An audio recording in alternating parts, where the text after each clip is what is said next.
So we are in session 3 of Unit 5. Session 3 deals with clarity of explanation. By the end of this session, you should be able to explain the factor that contributes the effective use of explanation during mathematics instruction. So it has some factors that contribute to effectiveness of making an explanation. Factors that help to bring effectiveness in your explanation. One of these factors is continuity. Sequence of, under the continuity we have sequence of discourse. Now, with the sequence of discourse, we are saying the teacher should make the connections between the various points that within a lesson very obvious to students. So the point that you are making to the student, there should be some connection, and this connection should be very clear and obvious to the student. This involves purposefully selecting and sequencing of tasks in a way that builds on each other and enables students to have a clear idea of the key mathematical ideas, principles, or skills to be learned. They said diversions from time to time or diversions from the theme should be minimal, and where a diversion is needed, it should be made clear that this is a diversion. Let the student know that this is a diversion from the main thing that you are talking about. Rather than that, they will just sum everything up or add everything up just like that. Then under the continuity, we have another point, which is fluency. The use of easily intelligible grammatical sentence help students to understand a teacher's explanation. So the use of easily intelligible grammatical sentence help students to understand a teacher's explanation.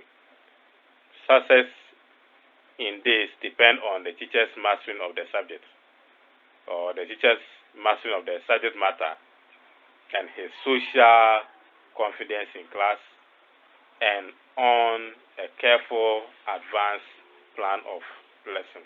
The teacher should frame his questions in such a way that it is possible for students to answer them without additional help. In order to do so, it is important that you plan the questions you want to ask in terms of the key mathematical ideas, the appropriateness of the language, and how to pose them.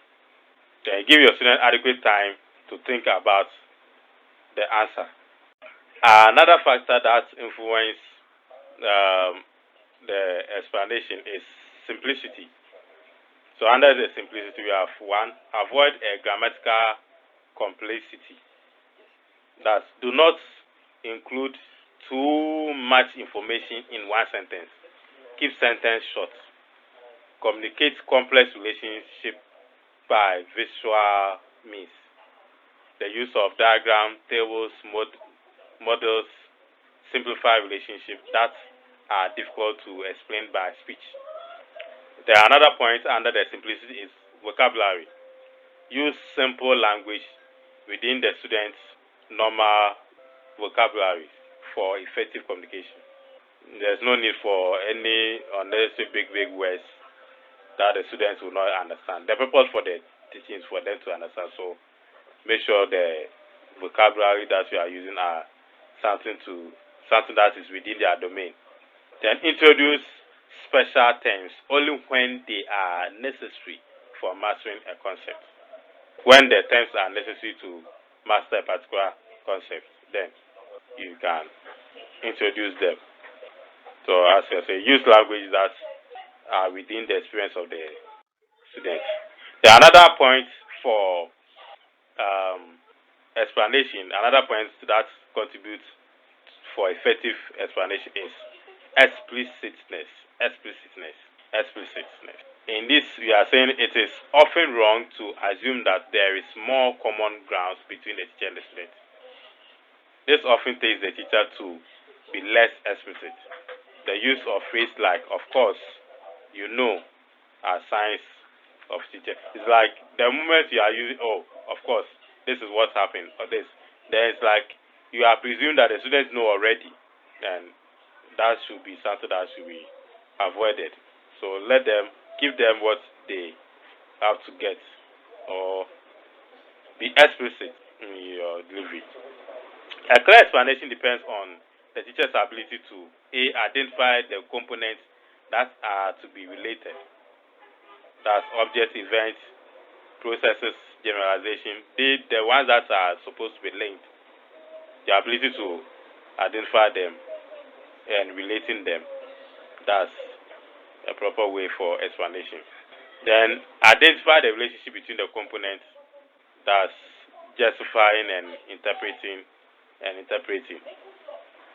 So how to identify the relationship between all these components is very crucial for explicitness. So this ends this session. This session includes, or this session deals with effective use of explanation during mathematical instruction, and you said they include continuity, simplicity, and explicitness. Thank you.